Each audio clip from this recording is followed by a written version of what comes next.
UP में SP के 3 नेताओं के ठिकानों पर इनकम टैक्स डिपार्टमेंट की रेड। करीब दर्जन भर ठिकानों पर चल रही आईटी की छापेमारी। मऊ में एसपी नेता और अखिलेश यादव के करीबी राजीव राय के घर पर पड़ी रेड। राय का आरोप राजनीतिक दुश्मनी के चलते छापेमारी। उत्तर प्रदेश में चुनाव पास आएगा, जनता पार्टी हर तरह का हथकंडा अपना, चाहे कितनी भी भारतीय जनता पार्टी या सरकारी तंत्र का दुरुपयोग कर ले, उत्तर प्रदेश की जनता ने आपको हराने का। लखनऊ में जैनेंद्र यादव के घर पहुंची इनकम टैक्स की टीम और अखिलेश के ओएसडी रह चुके जैनेंद्र यादव रियल एस्टेट कारोबारी हैं। मैनपुरी में मनोज यादव के घर हुई छापेमारी। आरसीएल ग्रुप के चेयरमैन हैं मनोज यादव, अखिलेश की कोर टीम के सदस्य माने जाते हैं। एसपी सुप्रीमो अखिलेश यादव ने छापेमारी को बताया राजनीति से प्रेरित। कहा कि चुनाव के समय एक्टिव हो गई एजेंसियां। अखिलेश यादव का आरोप इनकम टैक्स के बाद ईडी भी आएगी मैदान में, चुनावों में विपक्ष को दबाने की कोशिश।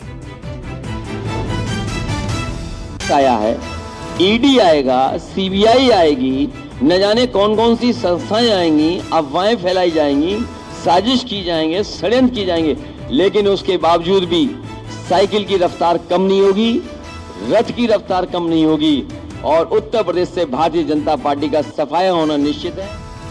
किसान नेता गुरनाम सिंह चढ़ूनी ने नई पार्टी का ऐलान किया। चंडीगढ़ में प्रेस कॉन्फ्रेंस करके ऐलान किया है। पंजाब की विधानसभा में उतरेगी चढ़ूनी की पार्टी। चढ़ूनी का दावा है कि किसानों के हक के लिए उठाएंगे आवाज। अमेठी में राहुल और प्रियंका गांधी निकाल रहे पदयात्रा। यूपी चुनाव के लिए कांग्रेस की चुनावी अभियान की शुरुआत हो चुकी है।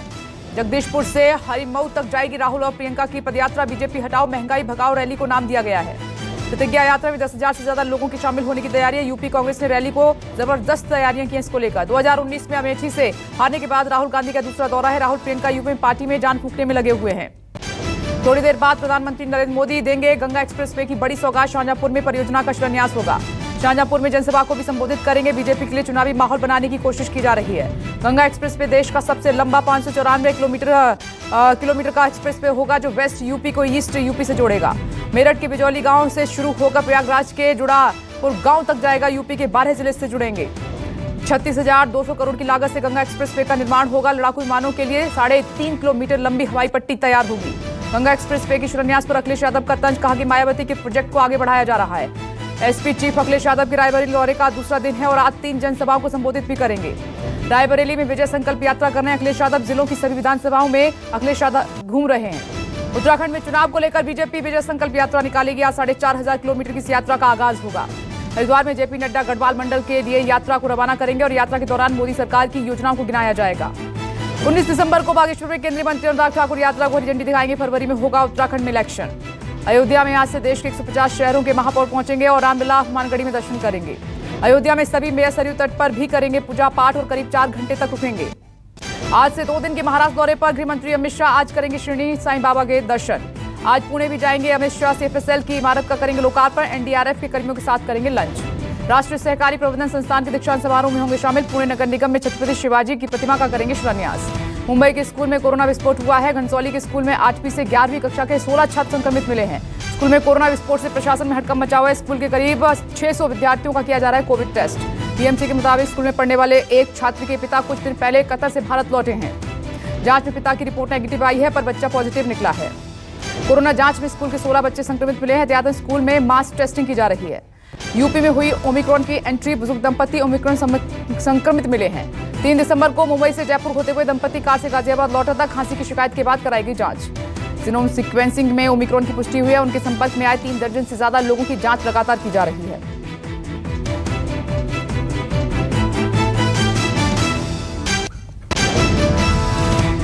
देश में ओमिक्रॉन के कुल 113 मरीज हैं और एक दिन में ओमिक्रॉन के 24 केस सामने आए हैं।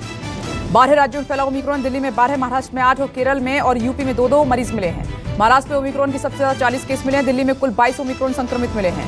राजस्थान में 17 ओमिक्रॉन मरीज मिले। तेलंगाना कर्नाटक में 8 ओमिक्रॉन के मामले सामने आए हैं। ब्रिटेन में कोरोना का डबल अटैक हुआ है। लगातार तीसरे दिन बनाया रिकॉर्ड। यूके में 24 घंटे में 93,045 नए केस मिले हैं। लंदन में ओमिक्रॉन का खतरा बढ़ गया है।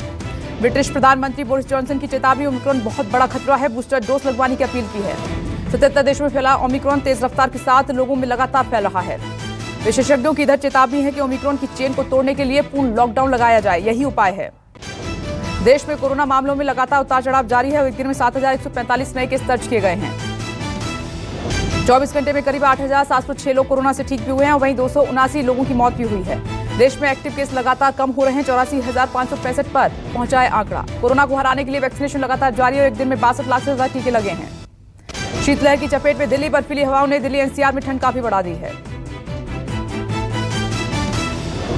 दिल्ली में ठंड और प्रदूषण का दोहरा कहर जारी है। दोनों का कॉकटेल बना रहा है खतरनाक स्मॉग बढ़ने से लगातार घट रही है विजिबिलिटी। गाड़ी चलाने से लोगों को हो रही है दिक्कत। दिल्ली की दम घोंटू हवा का कहर जारी है। हवा बहुत खराब श्रेणी में लगातार बरकरार है। राजधानी दिल्ली में आज से खुले स्कूल। कक्षा 5 से ऊपर के स्कूलों में लगी छात्रों की क्लास। कमीशन फॉर AQI की मंजूरी के बाद खुले स्कूल। प्रदूषण और खराब हवा की वजह से बंद किए गए थे स्कूल।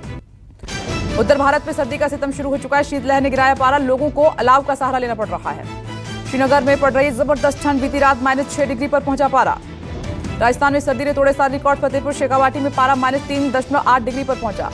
राजस्थान में सबसे ठंडा रहा फतेहपुर शेखावाटी और खेतों में जमी बर्फ। राजस्थान के कई जिलों में आज ऑरेंज अलर्ट जारी किया गया। मौसम विभाग ने दी सीवियर कोल्ड वेव घने कोहरे की चेतावनी। बीएसएफ के जवानों ने देर रात पंजाब के फिरोजपुर बॉर्डर में बरामद किया ड्रोन। पाकिस्तान की तरफ से भारतीय क्षेत्र में आया था ड्रोन। रात के अंधेरे में पाकिस्तान की तरफ से काफी नीचे उड़कर भारत आया ड्रोन। बीएसएफ के अनुसार मेड इन चाइना है ड्रोन। बीएसएफ की टीम इलाके में चला रही है सर्च ऑपरेशन अभियान, जिसे पाकिस्तान से क्या भेजा गया है इसका पता लगाया जा सके। दिल्ली के I2 के पास रिंग रोड पर भीषण सड़क हादसा हुआ। 4 लोगों की मौत हो गई है। ट्रक और कंटेनर में भीषण टक्कर हुई है। कंटेनर के बाद ऑटो पर गिरा है ये कंटेनर और हादसे में ऑटो चालक और 3 सवारियों की मौत हो गई। कंटेनर चालक फरार। मुंबई में राशन माफियाओं का गोदाम पर छापा। अवैध रूप से अनाज इकट्ठा और ट्रांसपोर्ट किया जा रहा था।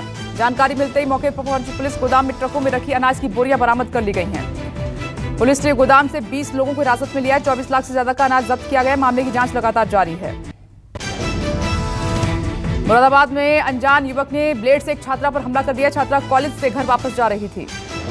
युवक छात्रा का पीछा कर रहा था। मौके पर मिलते ही छात्रा के साथ मारपीट की और उसे ब्लेड मार दिया। आरोपी युवक छात्रा का फोन लेकर भी भाग गया है। पुलिस ने FIR दर्ज कर तलाश शुरू कर दी है। अयोध्या में पुलिस ने कार का शीशा तोड़कर चोरी करने वाले गिरोह का भंडाफोड़ किया। 4 गिरफ्तार। चोरों के पास से चोरी का सामान बरामद हुआ है। कार का शीशा तोड़कर उड़ाया सामान, गहने और कैश भी बरामद। मुंबई वेस्टर्न एक्सप्रेस वे पर तेज रफ्तार कार ने डिवाइडर पर मारी जोरदार टक्कर। बाल बाल बचा कार चालक। उत्तर प्रदेश में चंदौली कोर्ट में फायरिंग से दहशत। जमीन विवाद को लेकर चली गोली। फायरिंग करने वालों की हुई पहचान। भाइयों के बीच भूमि विवाद को लेकर मारपीट और फायरिंग। FIR दर्ज।